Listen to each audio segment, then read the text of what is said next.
There we are. Hey, everybody. See? Welcome aboard. Hello. Hi. It's 7 o'clock, and here we are There you are. You guys are right there. I see at you. our Thursday night study. So thanks for joining You're us. a little small, but I see Yeah. you. Hi, Angie. And Manny. Hi, Manny. And Man. Lori. Lori, thanks for joining us. And Pastor Paul. And Pastor Paul. Yeah. Hope you're all doing well. So here we are. We actually made it to the last Pastor chapter Paul, we of should have a Leviticus. party. It's our last chapter. Right. It's our last chapter, but guess what? We're not done with Leviticus Guess yet. what? Hey, Catherine. Catherine, Woo. thanks for joining us. So yes, we are in the last chapter of Leviticus. But But then, assuming that we finish this chapter tonight, we will we'll do a recap, a summary. a really fun summary. It was we'll talk about it more next week, but generally speaking, this one individual, he decided to take the Twitter format, which is 140 characters. If you don't know, Which is now I don't called X, I don't but- use Twitter or Yeah. X or whatever it's called. Whatever I it don't is. use it, but I guess you're limited to 140 characters. And what he did is for each chapter of Leviticus, well, actually through the entire He Bible. did the whole Bible. He did the whole this guy, Bible. A few It took him years a couple of years, but almost as long as it takes us to do one book. But he went through the whole Bible, and he did a Twitter tweet, I guess is what they call it, for each and every chapter of the Bible. Right. So he summarizes each chapter in 140 characters or less. So it's a really good way of kind of helping us to move through and remember what we've been studying for the last several months. Yeah. Okay? Robin's so on we, board. we Hey, did Robin. so we call it the Twitter summary Right. of the book. So we did it because we found it when we finished Genesis. So we Right. did it in Genesis, Exodus. So we'll do that the next time we meet next Thursday. We're going to be dark, Oh, though yeah. we're not going to be streaming. Yeah. We both have different meetings to attend. Yeah. That kind of came up so on a Thursday night, which is so rare that we have something like that. But Right. but we do. So it won't be next week, but the week after that, we'll do a summary basically of Leviticus before we move on to Numbers. To the Book of Numbers. Book right. of Numbers. That's coming up next. So Right. exciting though to be on the last chapter. And we'll give you that gentleman's information because he's actually published a book with the whole Yeah. Bible summarized, each chapter summarized as a tweet or a A tweet, Twitter right. statement. Yeah. So Very interesting. not something we came up with, something No. he came No, up no, no. with. Yeah. So I want to give him we the wanna credit. give I just credit can't remember where his name right credit's now, due, right. but we'll definitely give him credit when we present his material. But here we are. That'll be in 2 weeks. 2 weeks, yeah. Right. So we'll be dark next week, but we'll work through Leviticus chapter 27 tonight. So thank you once again, everybody, for joining us. And as we blast through tonight, the topic of this chapter are vows, setting aside something, Dedicating it dedicating to it to the Lord, Right. and what that actually means. So it's not like it could include, but it didn't always include. Like we tend to think of like, oh, I'm going to make a vow to serve the Lord, and in our minds that might think like, oh, did these people become monks or nuns or individuals that went off and lived in the wilderness or whatever, something like that. No, that's not what it means. So we'll find out. And the best way to do that is to actually start looking at the word. So if you're all on board, here we go. Go ahead and... Yeah, that's it. I it's did. up. Oh, yeah. We're already up there. Yep. We I just have to keep this as the previous Right. the shot next to it, otherwise it flashes. Oh, good. Yeah. If I so it's confusing. Pastor Paul changed some of the screens around at our request, but of course now I'm confused and I'm looking in the wrong place. So anyway, verse 1 of chapter 27. Again, the Lord spoke to Moses, saying, "Speak to the sons of Israel and say to them, when someone makes an explicit vow, he shall be valued according to your assessment of persons belonging to the Lord." Okay, so This idea is somebody or a family vows someone or something, as we'll see, to be set apart to be used for the Lord. And we're going to work our way through this and figure out what that means. But part of the priestly duties now are to make an assessment or a evaluation of that person or that animal or that object that's being set apart or dedicated for the Lord's use. To be very clear, these assessments of people are not their individual worth. Their Right. individual worth is priceless. It's the blood of Jesus is what their individual worth is. Right. This is the idea of assigning a valuation to them so that societally they monetary exchange would occur for the functioning of the tabernacle, right? So, hey, Marie, sardinas are there. Yes, you are. Yes. So, I see you. yes. Yeah, so this isn't saying this is what God thinks people are worth. Absolutely it's not. It's just a system to basically have a set amount.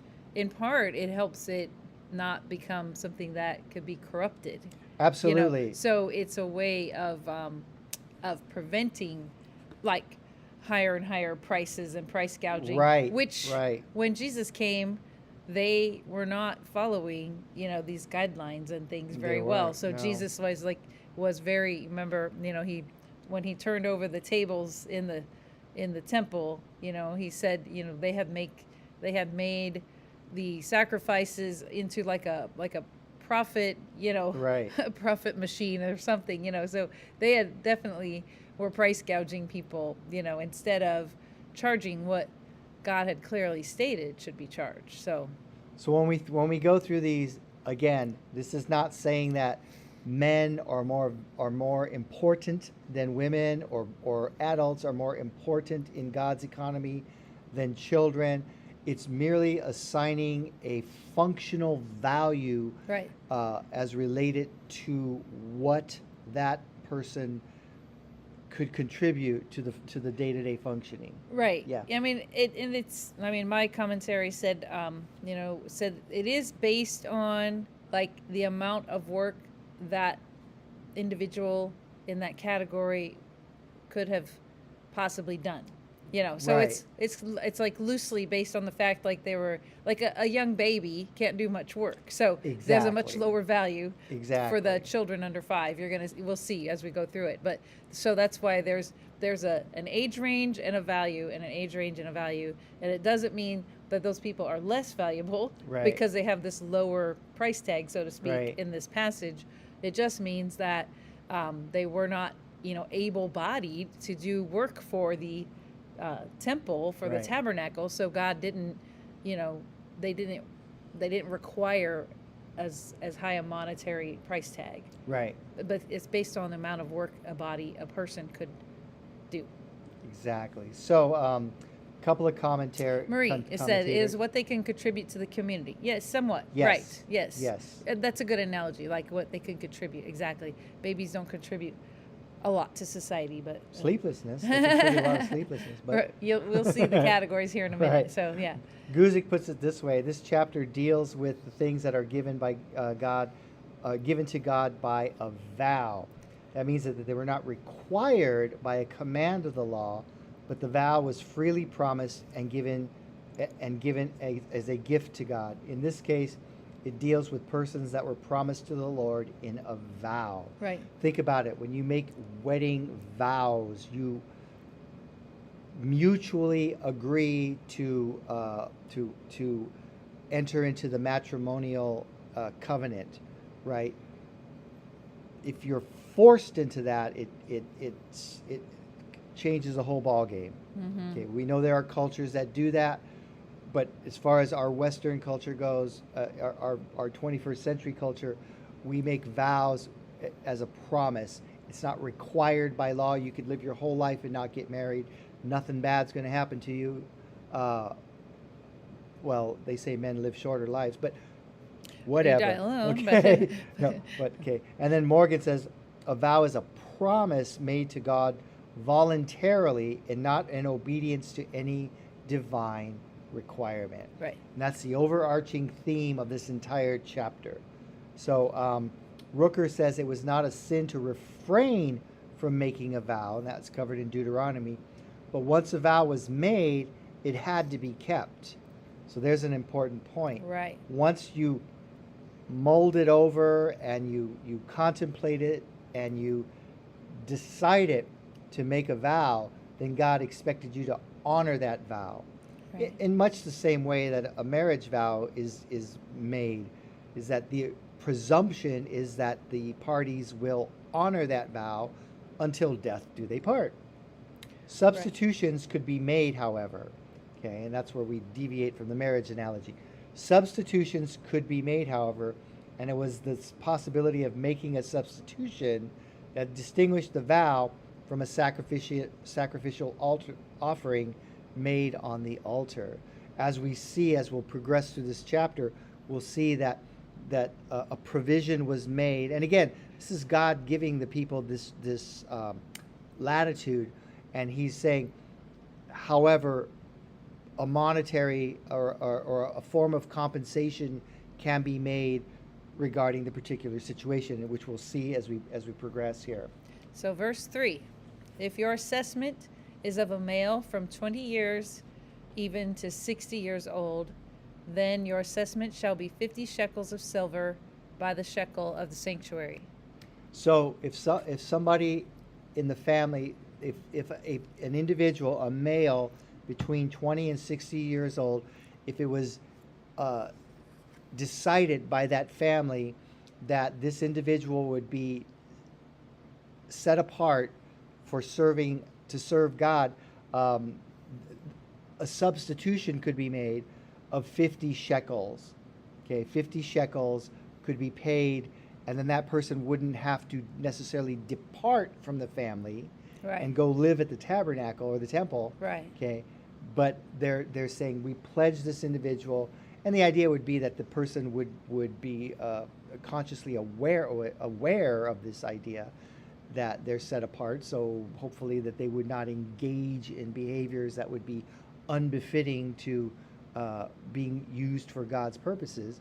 In much the same way, assumptions are made about pastors or leaders in today's church that they will adhere to a mode of behavior worthy of the position that they hold. So this just made me think of one thing. It made me think of, which, it's not exactly applicable, but it just brought to mind this range here from 20 to 60. I mean, those at the time of this writing were considered like the most able-bodied, chronologically the most able-bodied, part of the community, of the population. Like Marie said, that can contribute the most to the community and would Right. be able to contribute the most to the temple or the work of the Right. Lord.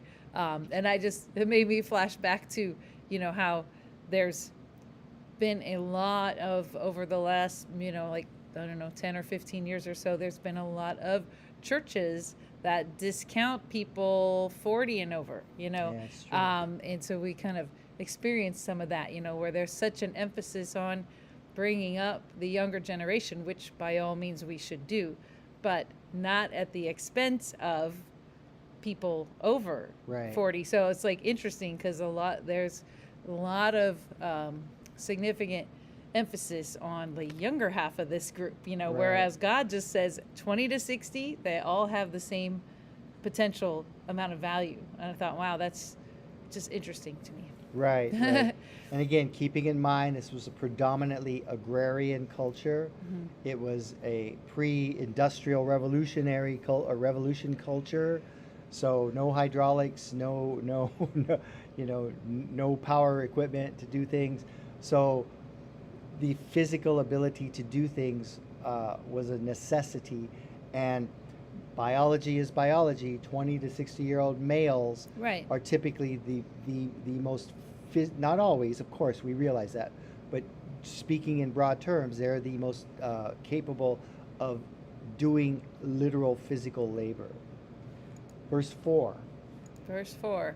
Or if the person is a female, then your assessment shall be 30 shekels. So from 50 to 30. Okay. In part, women definitely are, anatomically and physiologically different from men. So Right. different giftings, different strengths, and different, the abilities, just physical strength. So again, you got to remember the work in the temple, the work in the tabernacle involved a lot of lifting, it involves sacrificing animals, some of them large animals, and then portioning those animals into different Disposing. pieces and moving those pieces. So, men could definitely lift more parts of cattle, and things like that than women, over a whole day, like a whole day's Right. work. So, And keeping in mind, this would have to be in the context of, because there were certain things that only Levites could do. Right. Only Levites from the line of Aaron right. were allowed to do.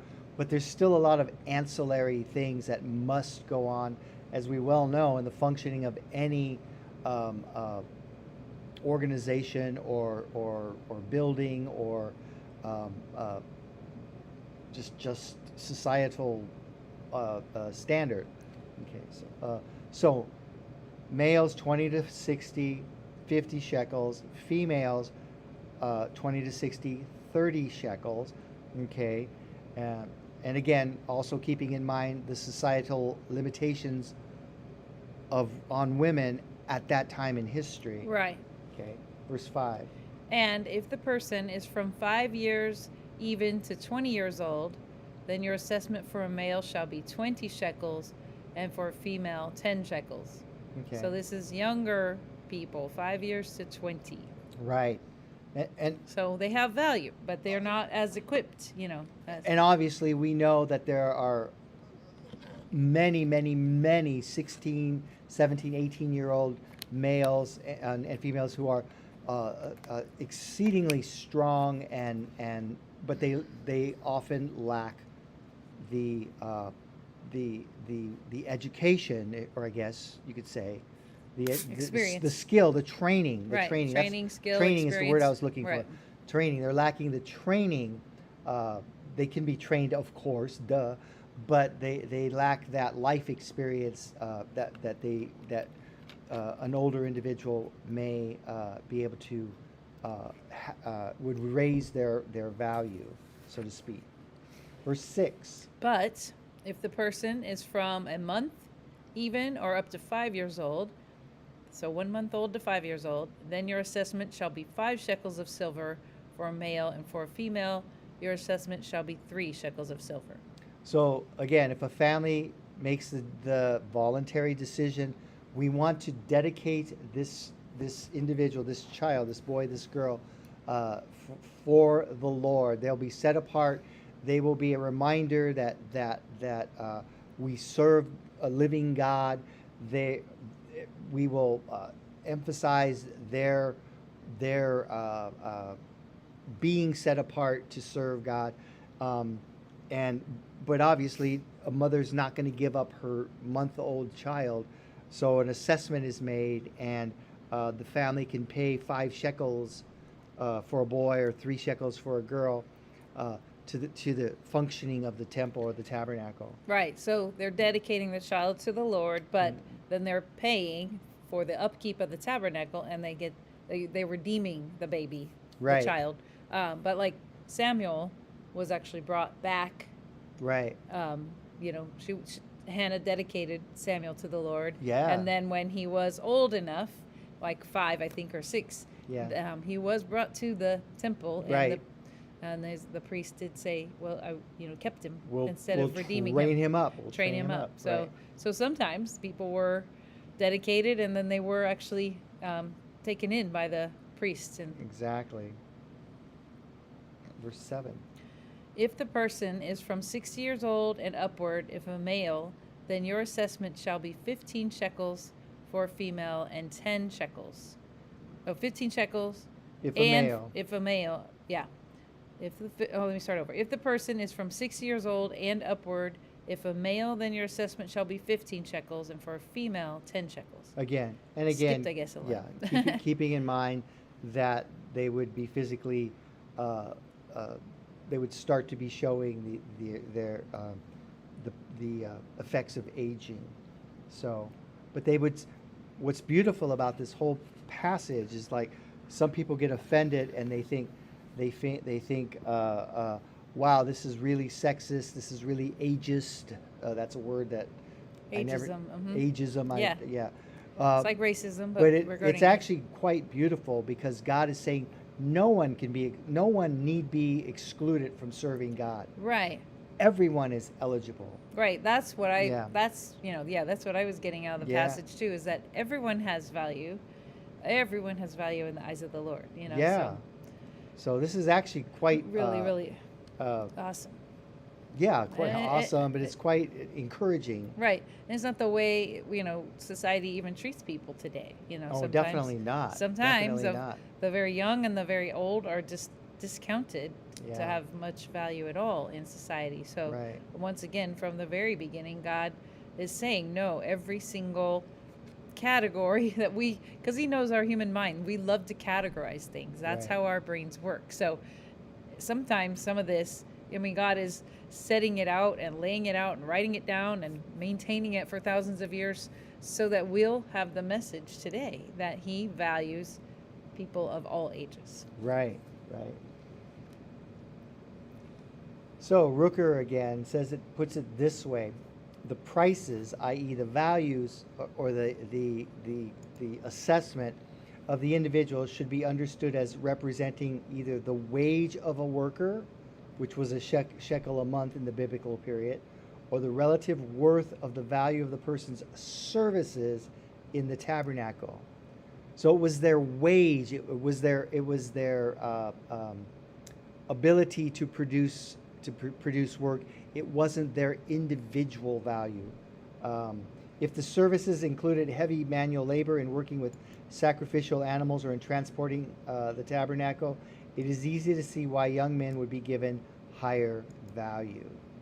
So, yeah, definitely. So hopefully that clarifies the point. Verse 8. Man, we're cooking. Yep. We are. Verse 8.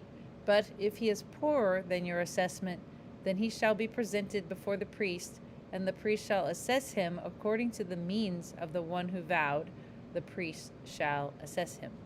So basically, if people cannot afford what's being laid Right. out here, again, God is always willing to make a way. If their heart is sincere Right. in making the vow and wanting to dedicate, again, remember, voluntarily dedicate something, themselves or one of their, offspring or something to Him, He's going to accept it. He's not going to say, oh, well, you're shy by, you only got 3 shekels and the price is 4, so I'm not going to accept your gift. God is not like that. And again, this verse is just one of those beautiful, beautiful verses that just subtly turns us to the heart of God. And we realize God is instructing the people to do this, but we're hearing His heart, Right. which is like, I don't look at the financial status of the individual. I look at the heart, like Gage just said. Right. And he's like, yeah, there's poor people in the world, but they're sincere. Right. And they can't pay this. Well, then God says there's going to be a way through my priests here, because they're trusted servants, that they will assess, and they will kindly figure out what this individual can afford. And it just immediately my mind goes to the account of the widow and her 2 mites. Right. This 2 of the smallest, almost insignificant coins during the time of Jesus, and how Jesus just praised her because she gave those 2 really, as far as the big picture goes, insignificant coins in terms of a worldly view, but in terms of a spiritual and a heart view, they're priceless. Right. And Jesus called it out and said, look at this. Right. Look at this. And so we see this theme this is pronounced, this edict is or this interpretation or instruction is pronounced hundreds of years before Jesus walked the earth. Right. And we just see that consistency in the Bible Mhm. that is so powerful. I Right. love this. I Mhm. absolutely love this. Guzik puts it this way. Importantly, which he's reiterating what we just said, importantly, no one, we could capitalize that, no one was prohibited from fulfilling a vow of consecration because they did not have enough money. If they were poor, the priest would be flexible with the valuation. And then he goes on to say, everyone can give their life to the Lord. There are none who are too small or too insignificant or too useless. God wants to use each and every one of us. Exactly. I love that. I love Right. that. So, and that's what's coming through in these passages. Mhm. So yeah. So if there's anybody out there that needs to hear that tonight, please hear Right. this. Hear the heart of God. Right. Hear the heart of God. Right. Don't believe what the enemy wants you to think about your value. Absolutely. This is where God is showing us He values every single person of every age. Right. So now that the narrative shifts, now God is going to talk about, he's talked about people that are dedicated for serving the Lord. Now he's going to start talking about animals and even material possessions or goods. So here we go, verse 9. Now, if it is an animal of the kind that one can present as an offering to the Lord, any such animal that one gives to the Lord shall be holy. He shall not replace it, nor exchange it, a good for a bad, or a bad for a good.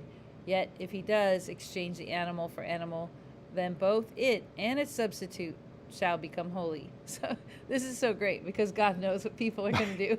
Yeah. He's all like, okay, I tell you, you have to give me the best, your first fruits, the best lamb, the best, dove, the one with no blemishes.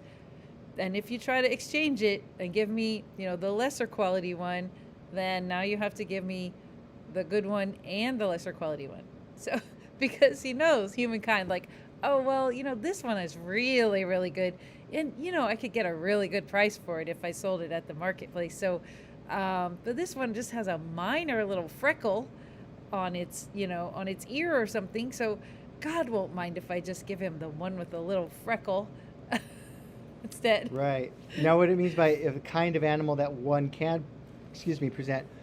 Back in our previous chapters in Exodus and Leviticus, God was very clear about what animals were acceptable for offerings, lambs, goats, oxen, and then the animals that could not be presented. Right. So it's a degree, because God wanted for an offering, the animals had to be spotless and blemish free. For a vow, not necessarily so. And these were animals, because some of the animals were already set aside. Right. They already belong to God. Right. By the sacrifices that He already set up, all the different sacrifices. Like the firstborn male lamb or male, ox or whatever.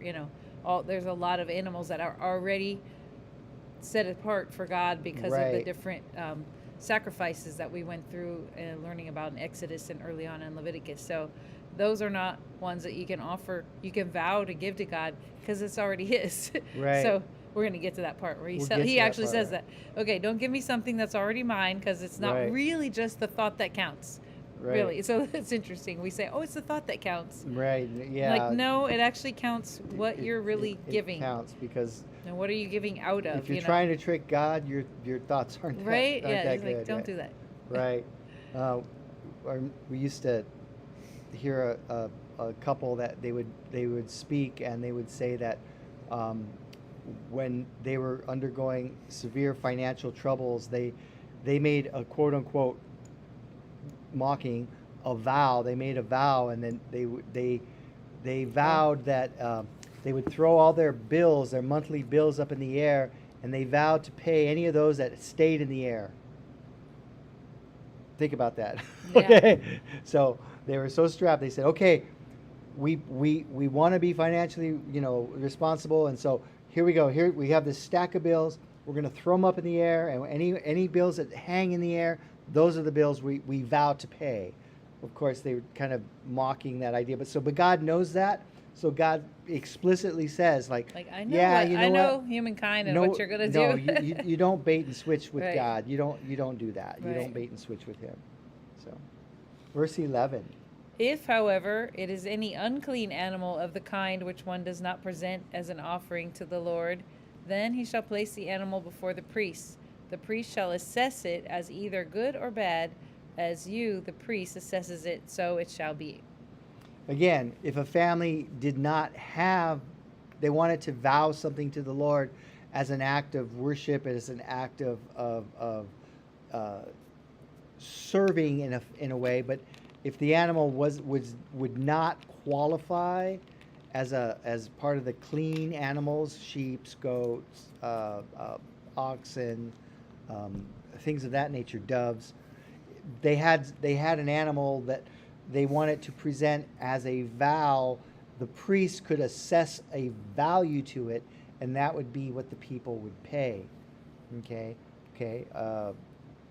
Dogs were considered like incredibly unclean animals, but if a family had a dog and they said, well, all we have is this little dog, assign a value to it. The priest could assign a value, and then the people would pledge that, if you will, as a way of being supportive of the temple.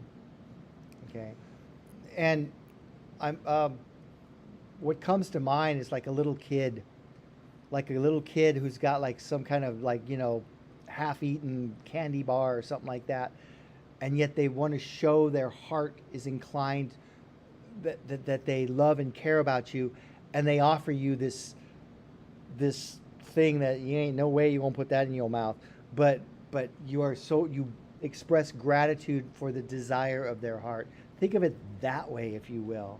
Yeah, So, yeah. right. Our godson RJ, sometimes he offers me something that he's been gnawing on, and I'm like, oh, thank you, buddy, that's so kind of you. I'm not going to eat that. But I ain't gonna eat that. So okay, so yeah. So anyway, but the priest would assign a value, and they would say, okay, contribute this much to the coffers of the tabernacle for its day-to-day needs. Verse 13. But if he should ever want to redeem it, then he shall add a fifth of it to your assessment. So if he's vowing an animal, and he wants to replace it with money, then he has to pay for the value plus interest, basically. Right, 20%, a 20% interest rate, essentially. If say an animal is vowed for service of doing something at the temple, but then the farmer needs that animal. Right. He needs that So then he horse says, "I need to it plow back." his field. Mm-hmm. So he's like, well, I know I gave that to the temple to for their plowing or their transportation needs, but I need it back for my family. And so the priest could say, okay, it has this much value plus 20%, and then the family could take it back. So if an animal was clean, this is Guzik again, clean, that is fit for sacrifice, and you wanted to redeem it from the vow of consecration to the Lord, perhaps because the animal was especially useful, you could exchange it for another animal as long as the animal was also clean and equally suitable for sacrifice. So what comes to mind is maybe a superb ram, either goat or sheep, that you really need it to maintain the health and the population of your herd. You could redeem that animal back. You could say, I declare this to be set aside for the Lord, but I need this animal. So, Right. So again, God understands that He owns the cattle on 1,000 hills, and He understands the heart declaration and the heart intent, but He also understands that you need to feed your family. Right. Okay, so verse 14. Now, if someone consecrates his house as holy to the Lord, then the priest shall assess it as either good or bad, as the priest assesses it, so shall it stand. Yet if the one who consecrates it should want to redeem his house, then he shall add a fifth of your assessment price to it, so that it may be his. So again, if you've promised something and then you decide I actually need it, or then God will give it back to you if you need it, but you will pay an interest. Right, right. So you could declare, I pledge my house to the Lord, and the priest can say, okay, your house is worth, I don't know. 50 shekels or 80 shekels or whatever. Yeah, 100 A bunch shekels, of shekels, just yeah. an easy math. Yeah. It's 100 shekels. Okay. But obviously you need to live there, so you're redeeming it so that you can live there. Then the priest will say, well, it's now pay 120 shekels, and that will contribute to the coffers of the tabernacle. Okay. So you can maintain the house, you can have a roof over your family's heads, but you've honored your vow by paying this quantity of money. Right. Verse 16. Again, if someone consecrates to the Lord part of the field of his own property, then your assessment shall be proportionate to the seed needed for it, a homer of barley seed at 50 shekels of silver. So again, obviously people needed their fields for planting, for raising food, for growing crops, and for survival. Okay. But if you declare that you wanted your field to be set apart for the Lord, the priest would assess how big the portion of the land is, and they would assign a value of it. If I forgot to look up how much a homer was, but How much is a homer of I barley? thought it was a gallon of seed. I didn't put that there, but nonetheless, the quantity of seed that would adequately, or that would plant that entire field at 50 shekels a homer, then that's the value that the family would then give towards the tabernacle. So Gay's looking up how much a homer is right now. It is 45 bushels. Oh, way more than a A gallon. homer and half homer of barley are nearly allowance of food for a slave among the Romans, 4 bushels a month.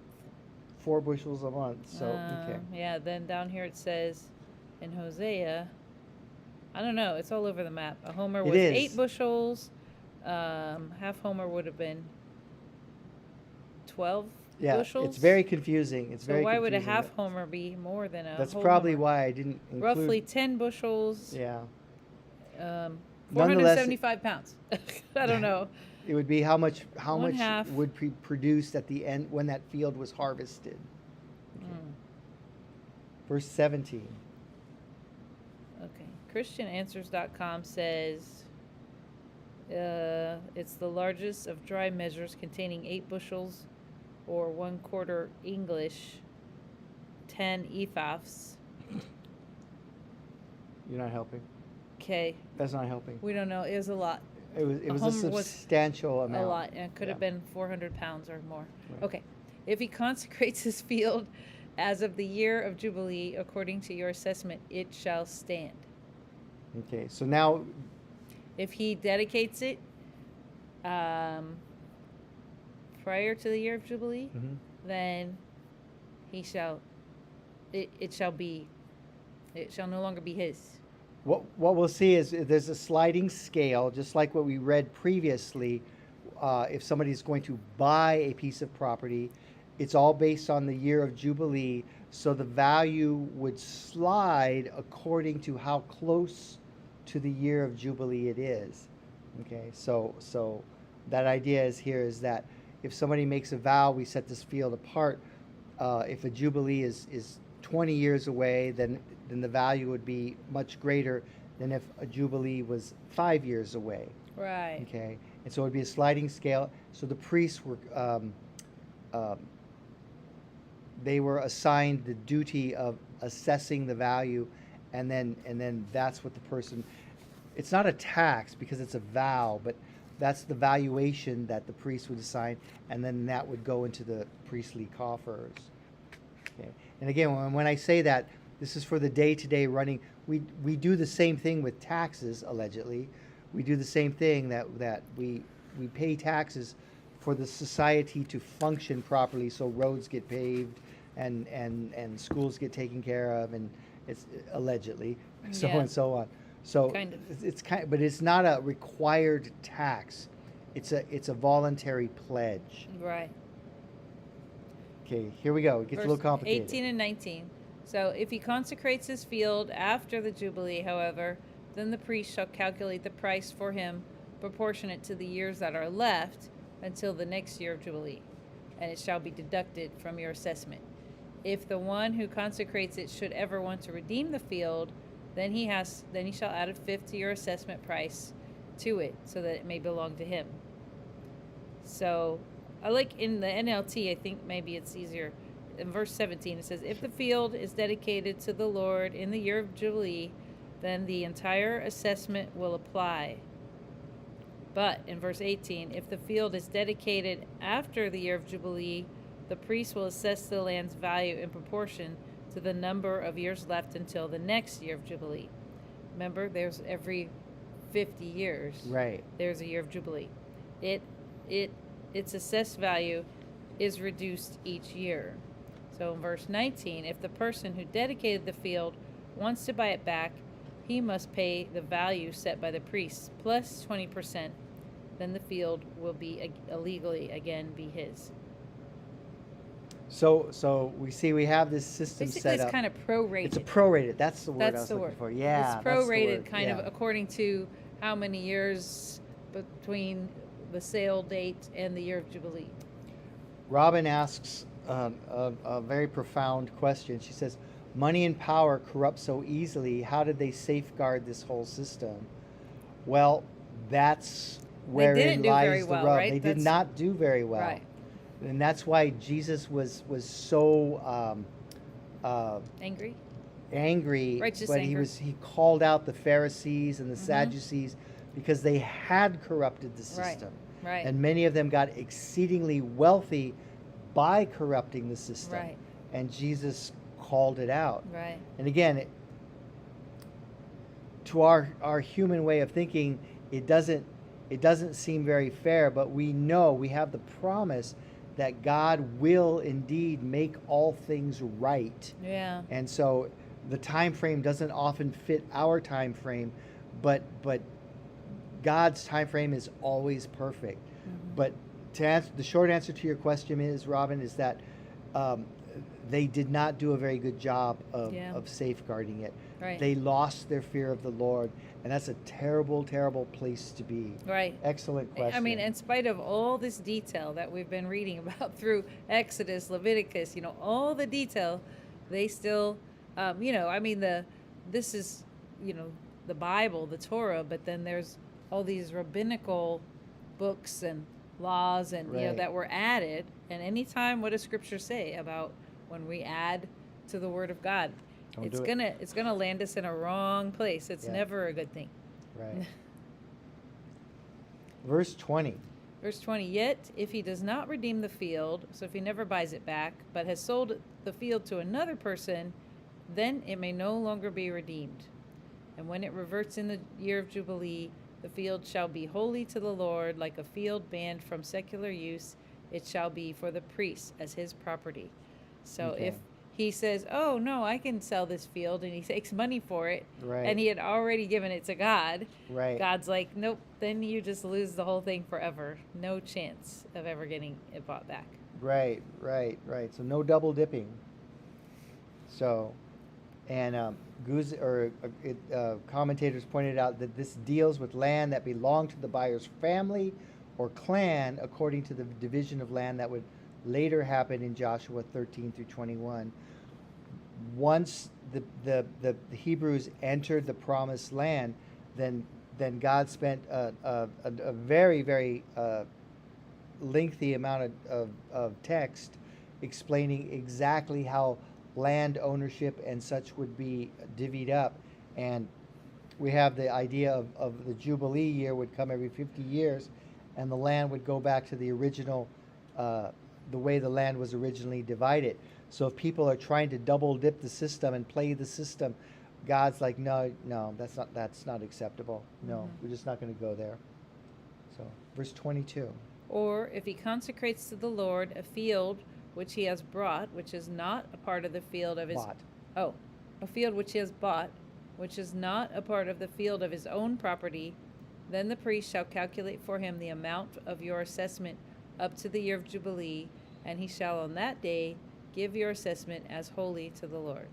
Okay, again, it's prorating, and it deals with just property that is in the control of different individuals, because you had the right to acquire land for usage, but again, it would, according to God's design, it would all revert back to the original families every 50 years.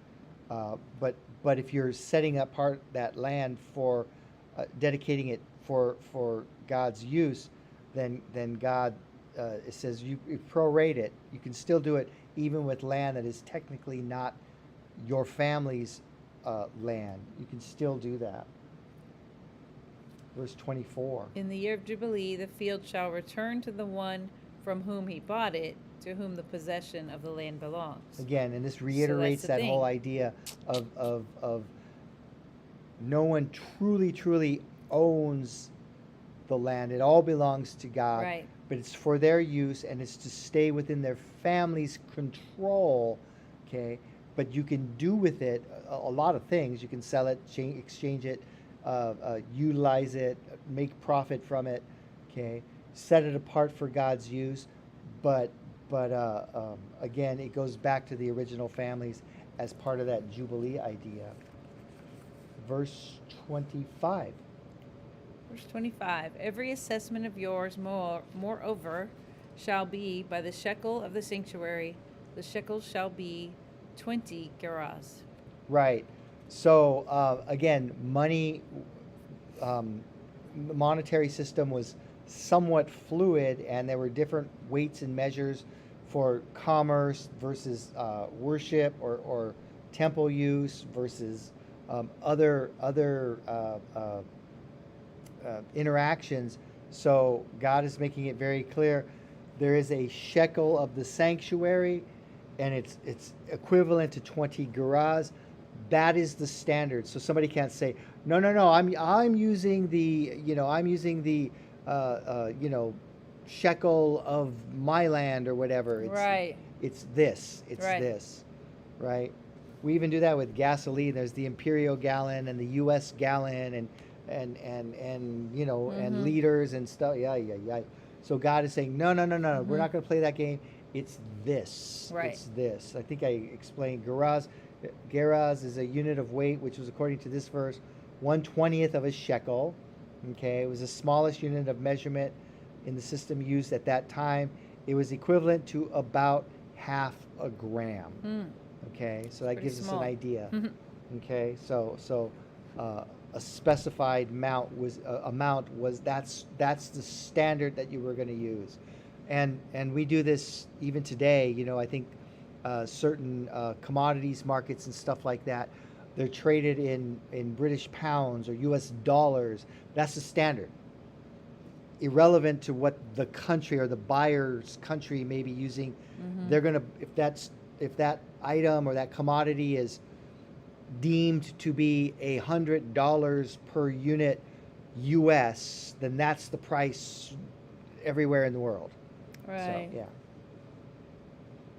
26. However, a firstborn among animals, which as a firstborn belongs to the Lord, no one may consecrate, whether ox or sheep. It is the Lord's. This is what we were saying before. If it's already been set aside as God's, then don't vow to give it to him as a special voluntary new It's already offering. his. It's already his. Verse 27. But if it is among the unclean animals, then he shall redeem it according to your assessment and add to it a fifth of it.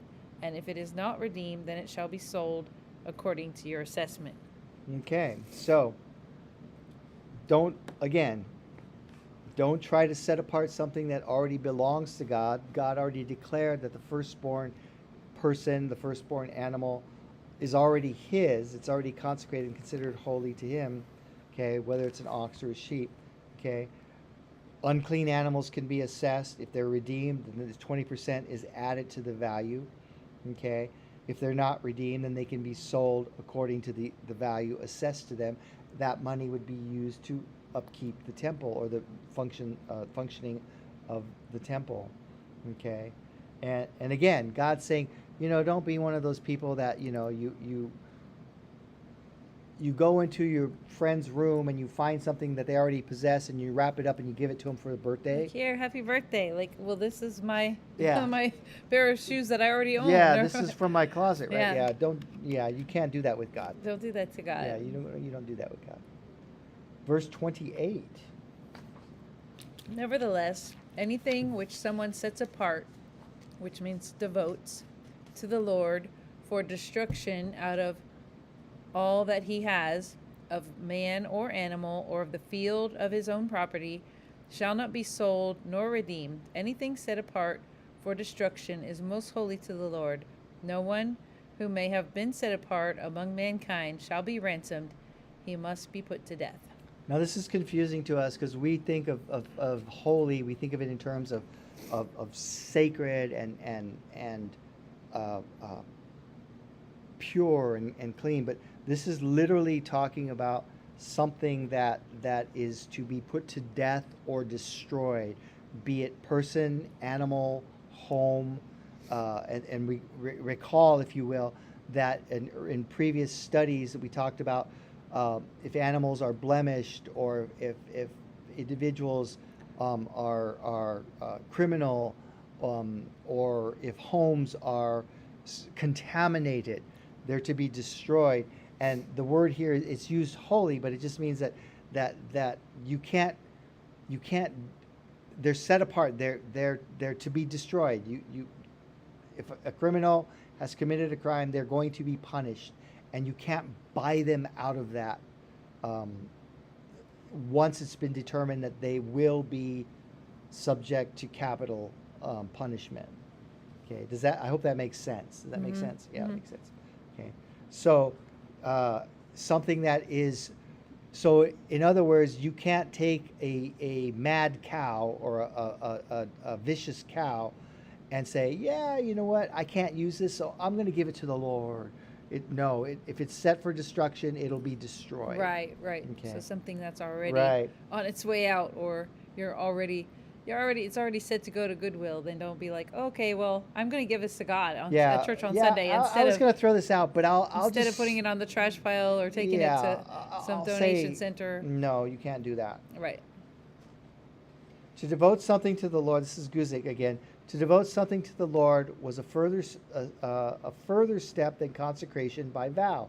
It often had the meaning of destroying the item or executing the person, so that it could not be used by anyone else, and all of its value was given to God. Therefore, if something was already declared a devoted offering, it could not be given in a vow. It already belonged to God and was most holy to the Lord.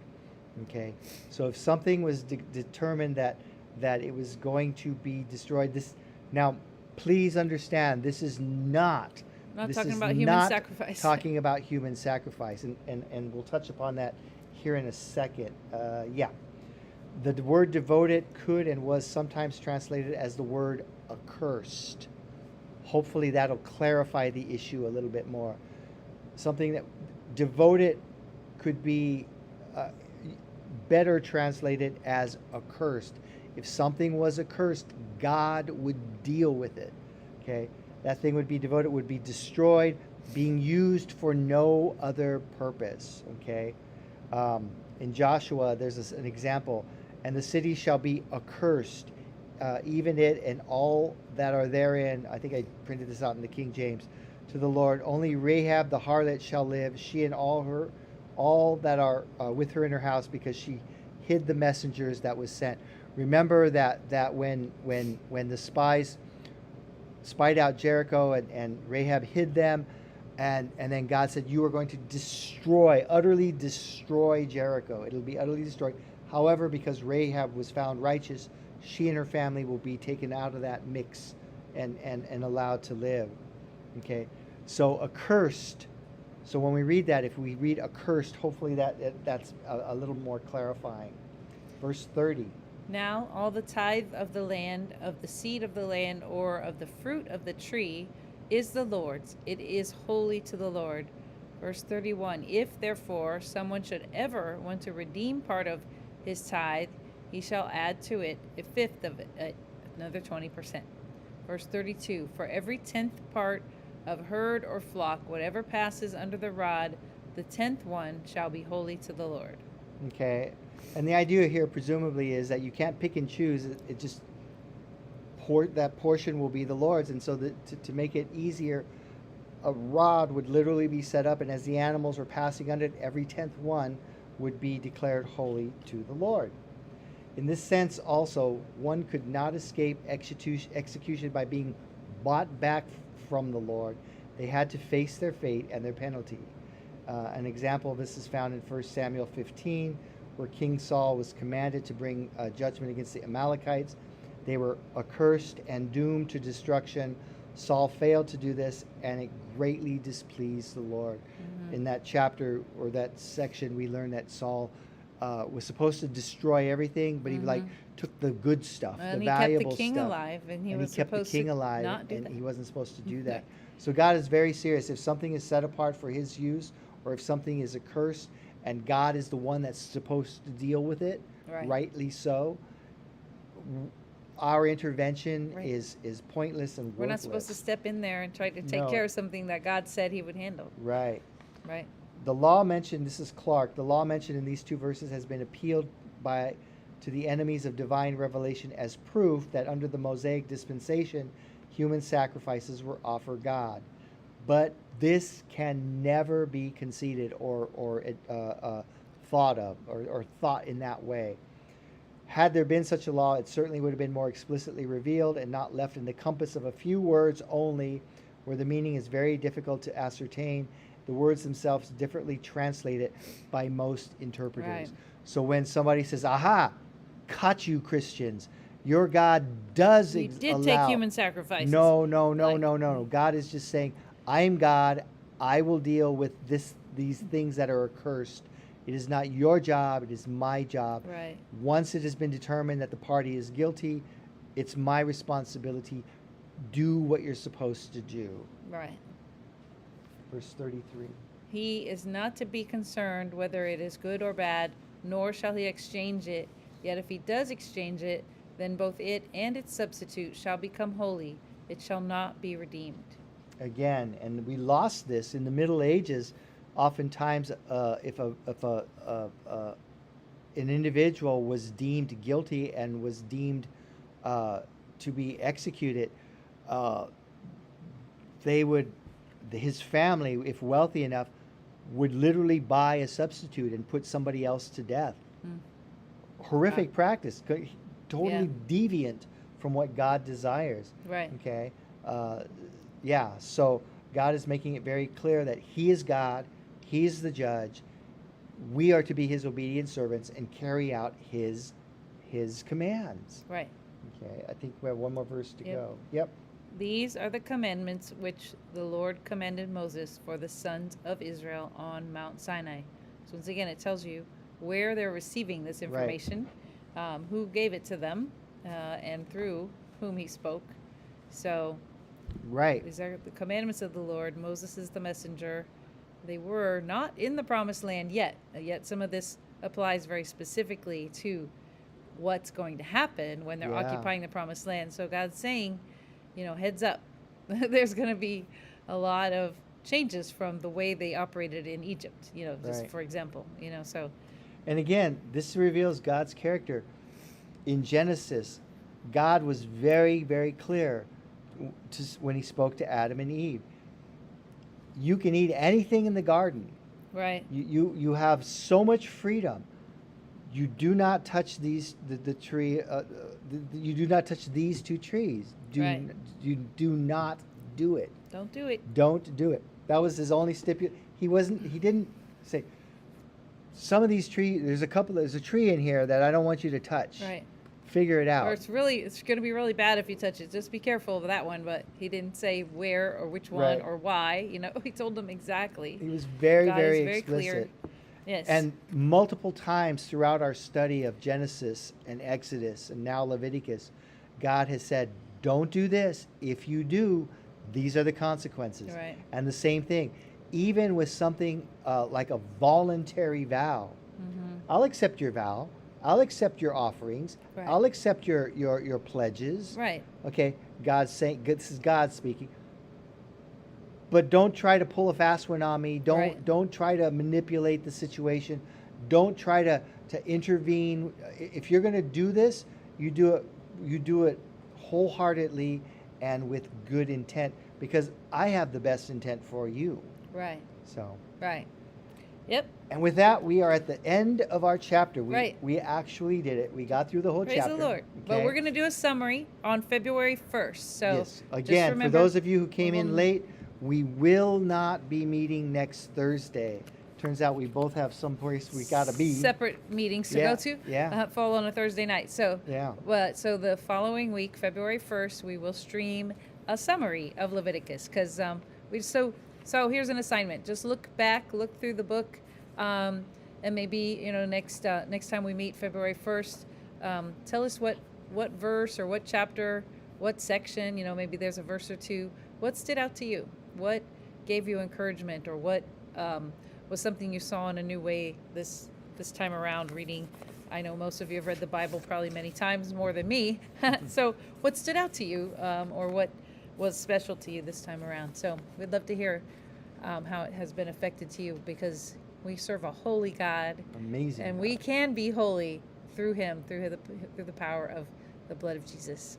Amen. Have a terrific rest of your week. Have a good night, you guys. Blessings over you all. Good night. We'll see you in And 2 we'll see weeks. you in 2 weeks. Bye. Good night. Good night.